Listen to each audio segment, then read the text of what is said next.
And gentlemen, and a very warm welcome here to the G7 Trade Ministers meeting. I welcome the host of this G7 meeting, Vice Chancellor of Germany, Minister Robert Habeck, and a very warm welcome, and it's a great honor to welcome here the Vice Prime Minister of Ukraine, Yulia Sviridenko. Welcome. The floor is to Minister Habeck. Okay, the mic is open. Good morning, everyone.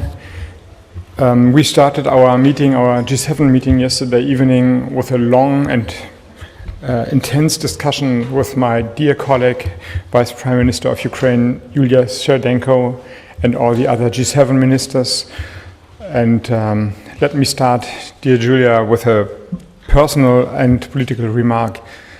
When I was visiting Ukraine 2021 in May, I experienced and came to know a country that was vibrating with hope, and young people in Kiev all over the street, a lot of dynamics, also economic dynamics. I have visited Dnipro, the old steel town in Ukraine, now transforming. Then I was in Mariupol, and I have seen the steel and coal sites not really in transformation, but the possibility was always there. So I saw the economic potential in your country and the dynamic to develop this economic potential. And then the war happens, and everyone in Europe, I think worldwide, holds his or her breath. And then after now months of fixed frontiers, you gave the world hope again. The bravery of your army and the mood of your people is astonishing, and the success on the battlefield is not only a chance for military victory, but it's also a chance to see a horizon in these dark times. So I think what you are doing in your country is overcoming the period that was throwing Europe and your country back into the darkest times we had in Europe. So my personal feeling is that after weeks where you were in a way in the mood of how this can come to an end, you now can see that it could come to an end, and to come to an end with victory for freedom and democracy. And this is because your people, your army, fight with such a bravery. So with this spirit, all of my colleagues, the G7 ministers, and also the German government and the German people stand with strong solidarity with Ukraine, and not only solidarity in the moment, giving you financial and military support, but developing a future for Ukraine, seeing how trade and business and commercial growth can be part of the strategy now to be developed.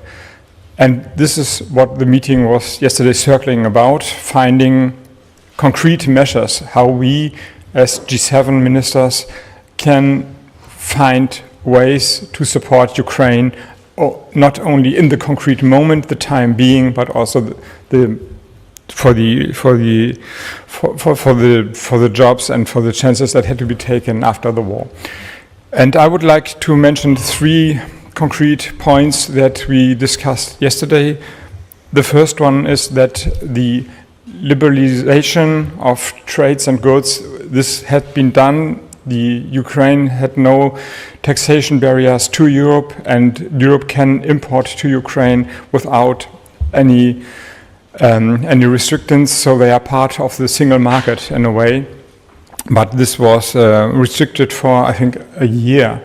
And we discussed, and I'm glad to say that I understood Commissioner Dombrovskis that the EU is open to enlarge this period so that Ukraine can be part of the economic single market. This means also that we try to help, if the help is wanted and needed, to overcome problems in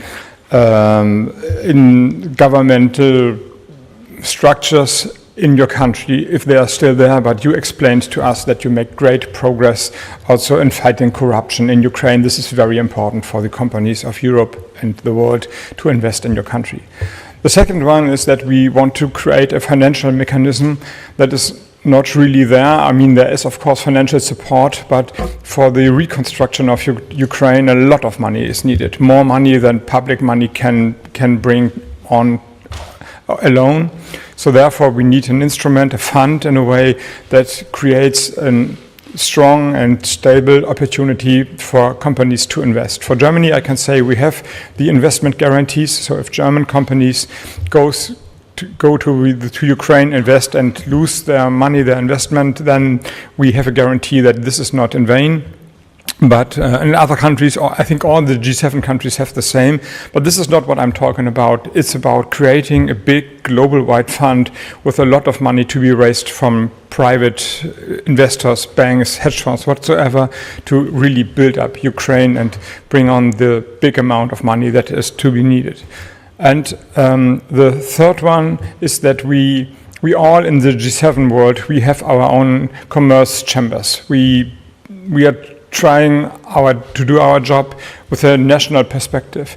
And we discussed yesterday, and I think we agreed on to merge them, to bring the different chambers of commerce together so that we can map the country together, where are the opportunities, that we can monitor how the job can be done, and then we can do the matching. So mapping, monitoring, matching on a G7 level, and this is of course open also to other countries, to bring the companies in your country, and of course getting the goods if you are producing them and you're willing to sell them out of Ukraine, and therefore using trade, as it always was considered, as a method to stabilize and then bring wealth to Ukraine once again.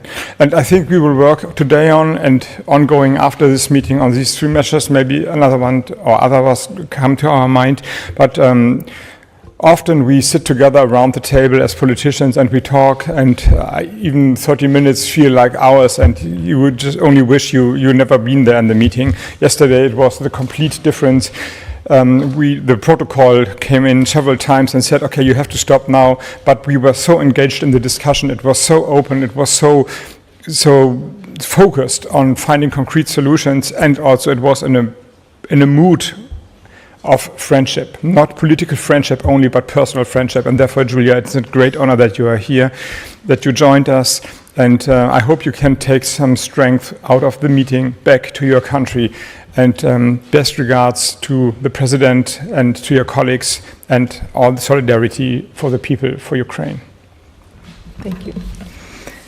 Thank you, Mr. Habeck. Thank you for this invitation. It's actually it's very important for us to be here, to have opportunity to talk with the G7 countries.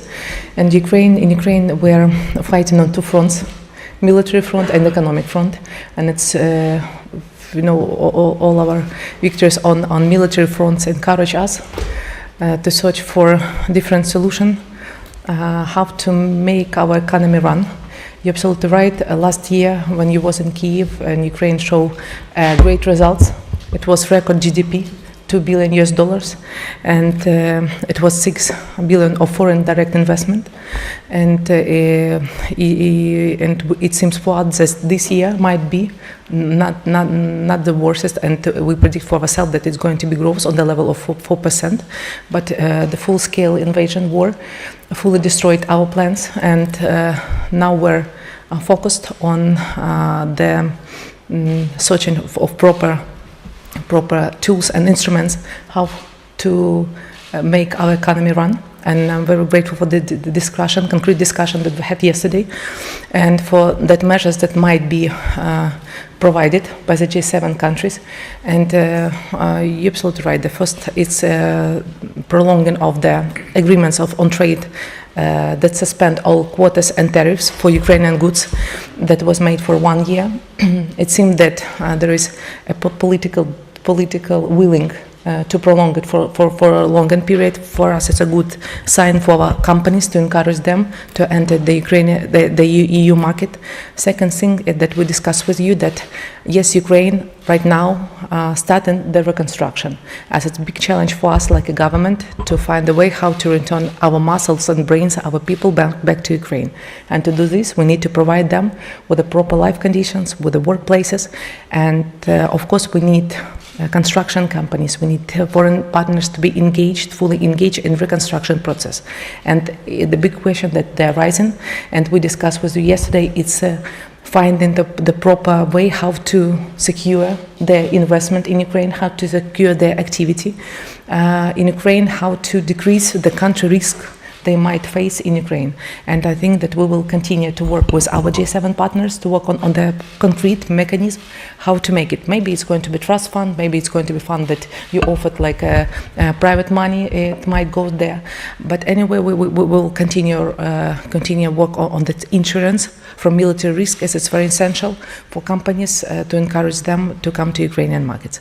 And of course, we also discussed with you that, we would like to remodel the structure of Ukrainian economy and be focused on development on small and medium enterprises. So that's, for us, it's very important also to set up and to enlarge several granting programs for small and medium enterprises, as we now rely on macro financial aid from our partner, and we are very grateful for that.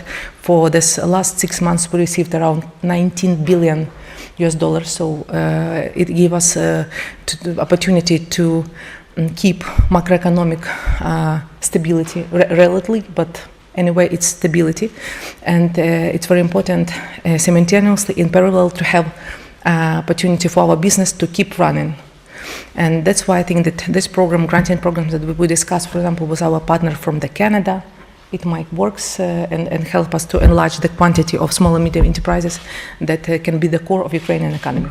So we're very grateful for this discussion and hope that we can continue further discussion with our partners and in future, and it will give us economic victory.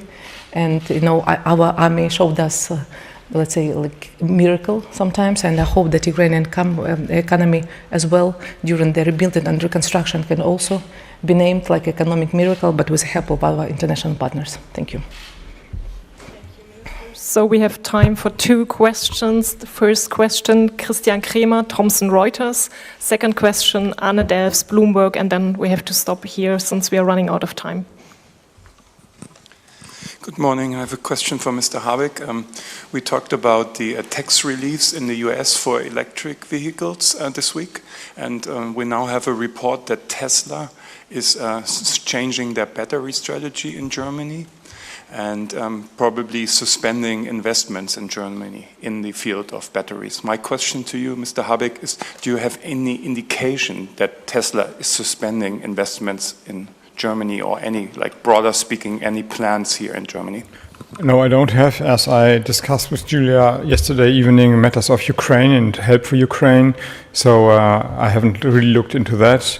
But as you know, and maybe remember that Tesla said they didn't want to have state aid. So in a way, this is private business. I have to look into the files when we're ready with the G7 meeting, but I have no deeper information right now.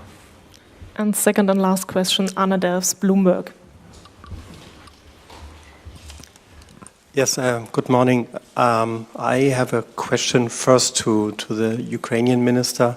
The German chancellor said last night in the discussion about weapons deliveries that the German weapons were decisive in the counter-offensive success of the Ukrainian army. My question would be, would you agree with that? Do you share this vision, or would you say Germany needs to do more in terms of weapons and tanks? And to Mr. Habeck, the same question, would you agree that Germany has done enough so far, or do you see the necessity that Germany will also send tanks like Leopard tanks? Thank you. I would start with that fact. I think that actually my colleagues also answered that question on weapon supply, and I just would like to tell one thing, that you understand perfectly well that this war is an existential war, and for us it's very important to have assistance of our partners, both like macroeconomic finance assistance and weapon assistance, so weapon supply. So that's why for us we will insist that our partner supply us with the weapon, that for sure, and continue making this, because I think that you're also witnessing with us the results of supplying weapons with the help of our international partners. You saw during the last week that we regained territories, and it's a good result, and this is a common results with our partners. So that's why we continue insisting and hoping that we will receive more aid with weapon and with the finance from all our international partners. And we will deliver more. And we have done a lot. If you look at the list of the goods, you have to see that some of the high precision weapons were coming from Germany, Panzerhaubitze 2000, and also the Marders had been part of the Ukraine offensive. And if you remember the long way we came in Germany, you will recognize that we always developed our position also on delivering military goods according to the situation on the battlefield. And this is the right strategy, always monitor what is going to happen, what is needed, and discuss this with our partners in the NATO and in the alliance that stands with Ukraine. And this is an ongoing process, and within this process, I know that more weapons are going to come to Ukraine, and depending of the development of the war, of course, also the right weapons. Okay. Thank you very much. Thank you, ministers. Thank you for your interest. Thank you. Thanks.